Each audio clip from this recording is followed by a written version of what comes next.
What does Domodachi really mean?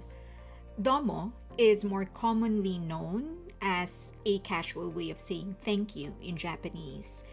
However, Domo's literal translation is more like very or in all possible ways.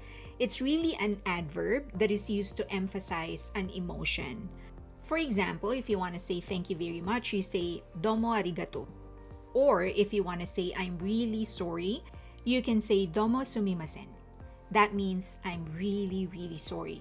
Through the years, domo has become more like a slang. Therefore, it could also sound impolite. It is better to just say the whole phrase, either domo arigato if you want to say thank you, or domo sumimasen if you want to say I'm really sorry. That being said, had it been an ordinary rapper, I'd say, yeah, the title means thank you, my friend. But this is RM we're talking about. He most likely meant it to be a double entendre.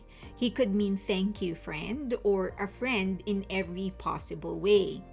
This is actually supported by the music video and the lyrics. The music video doesn't really tell the story of the lyrics, but more like complements the song. I will expound on this as I go through the review.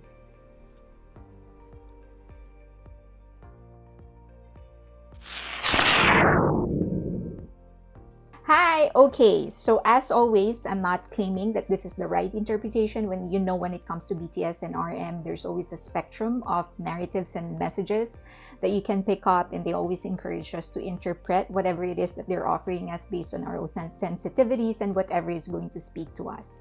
So this is just based on my own interpretation, but I hope that it will help you with yours, and I hope that you enjoy it. If you ever like this video, please give it a thumbs up. Of course, subscribe, hit that notification button, and share the video if you can, because that's really helping my channel. Okay, onto the video. RM's flow is a diversion of his usual melodic tunes. RM has always had a melodic flow that fits pop sensibilities. It has a clear structure. In other words, when he starts a certain flow at the beginning of a verse, he is most likely going to keep that until the verse ends. He's also a master of smooth transitions between verses or even between bars. It's so smooth that you don't even realize he's moving on to another flow until you're actually already there. With Domodachi, he doesn't stay in one flow long enough to sort of establish a pattern, I guess. It's actually why it doesn't sound mainstream. He shifts to a new flow every 2 bars.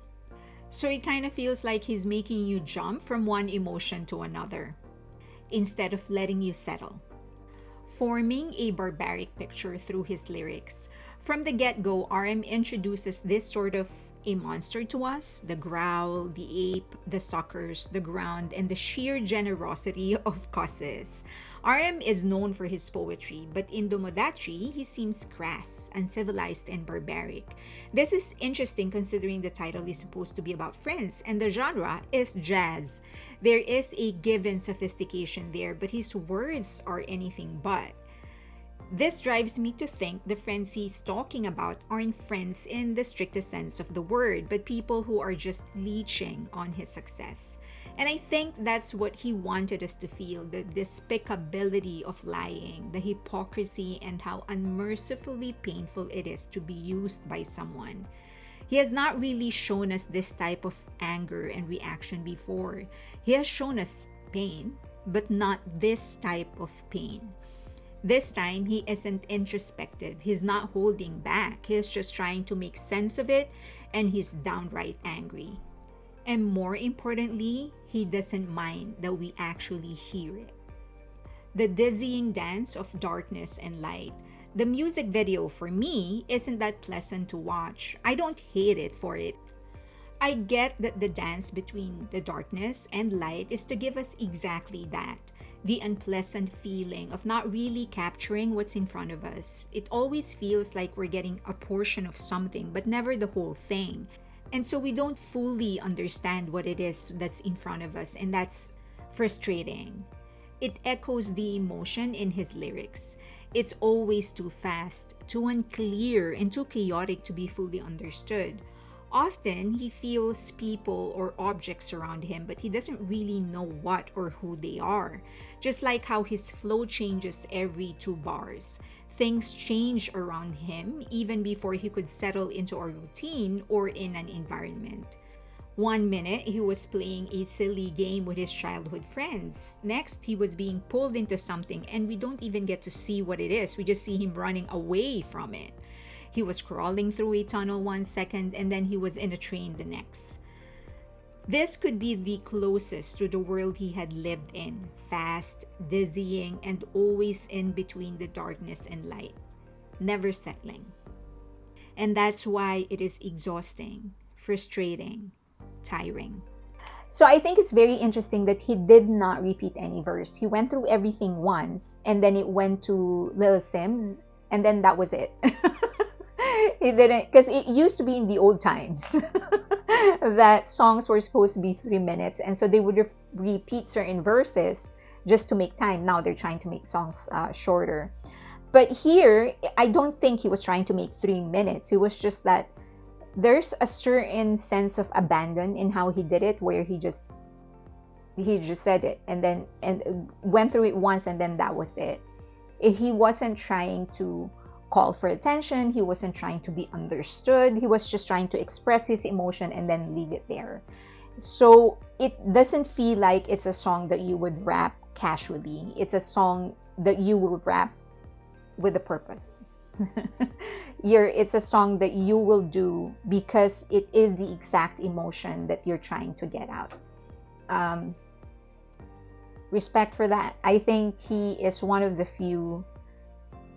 I don't even remember if I think it's one of the few. This is one of the few songs that you would treat that way, where you're meant to sing it when you really want to get that specific emotion out, not because you just want to casually sing it.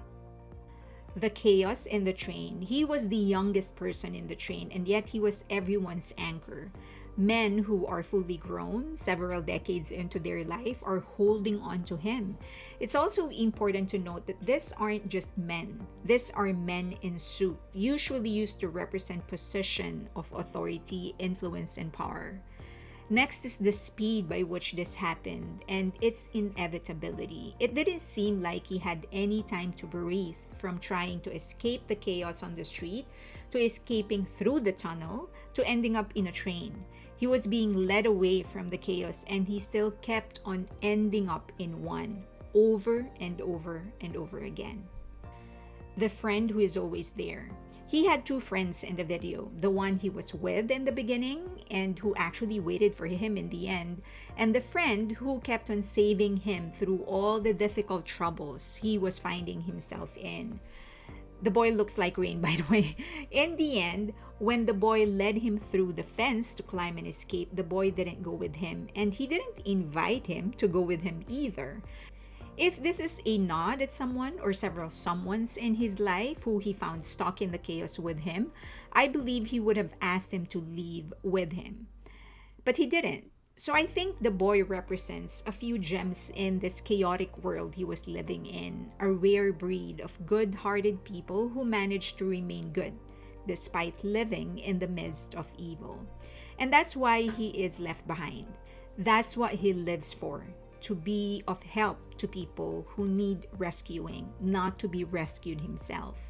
I see a lot of armies thinking the boy actually represents armies, and they could be correct, I may be wrong. I just feel that the entire album was more of RM telling Army about that part of his life we don't get to see, rather than telling a story about him and armies. Either way, I think both interpretations hold ground. Did he come back to rescue his friend or to just come back to the chaos? My initial interpretation to the ending was him running back to save his friend, to get him out of there. But there was something in his conversation with Jimin in the album exchange show that made me doubt that. I think some people have some sort of an innate need for adventure, chaos even, especially young people. So when we find stability and peace, we go out to look for adventure. He said that when we are adventuring, we actually want stability. And then once we find stability, we go and adventure again. When the boy finally makes it out of there, he couldn't make it 10 steps into peace before he heads back.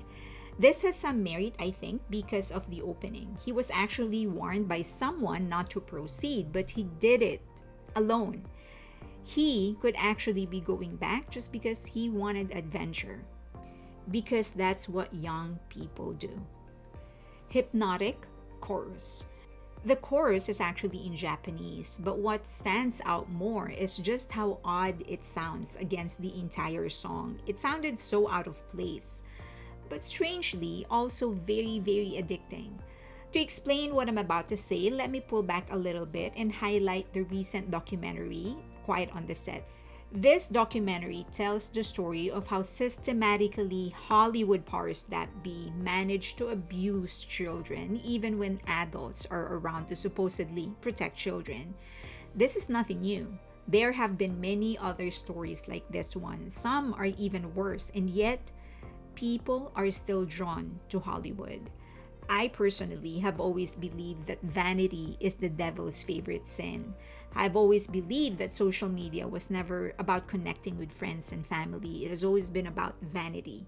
It's a way to command attention and to seek validation. That's the hypnosis of Hollywood. It isn't some secret organization. It is fame and how it gives people the feeling of importance. That chorus feels like that. It's addicting, even though it is out of place. It's so addicting that by the end of the song, you could very well forget everything else but remember the chorus. It sticks to you, just like fame and the chaos it brings that masks itself as glamour.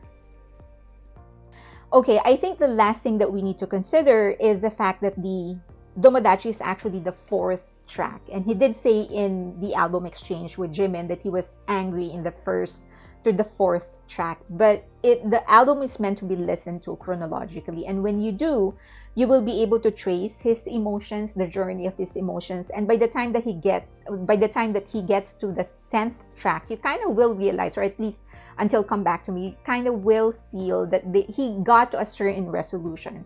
It may not be a permanent one. It's probably not an all-encompassing kind of resolution, but it is some sort of a resolution at this stage in his life. So it'll kind of make you feel better because you know that he's not stuck in this bitterness or this anger, that he was able to process everything, and at least at this stage in his life, he's okay. It's also interesting that he used another actor for the music video, and the much younger one. And maybe, my guess is that maybe it's some sort of a statement saying that although this is something that he personally experienced and that he wrote the song based on his personal experience, it's also other younger people are going through the same. Younger people are being put in the same position, or maybe in some sort of a position of power or fame or influence, and that they go through the same experience. And I think it's a powerful one, as I've said, given all the things that are going on, all this scandals and all of this, documentaries about the abuse, on how children are getting abused in the entertainment industry. So I think it's really, really powerful. And I think if there's anything that we need to be conscious of, especially in Asia, at the very least, it isn't as rampant.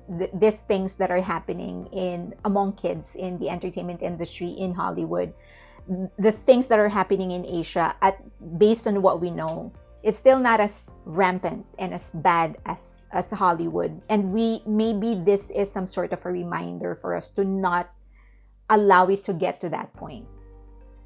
And we should do our part in however way we can. Okay, I would love to hear your thoughts. I think this entire album of RM is one of the hardest to digest in a good way. It is not something that you wouldn't want to listen to. It's just that because he packed so much in there. He said so much things that he never really did in a way that he never did before. So I would definitely love to hear your thoughts. I'm sure I missed a lot of things. I do plan to do a review of the entire album, but there are some things that I want to first talk about. So let me hear your thoughts. Leave them in the comment section. And don't forget to like, subscribe, and hit that notification button. Of course, share the video if you can. Please don't forget to follow me on Patreon and, of course, on X or Twitter and on Instagram. And you can also email me anytime. Thank you so much. I appreciate you all.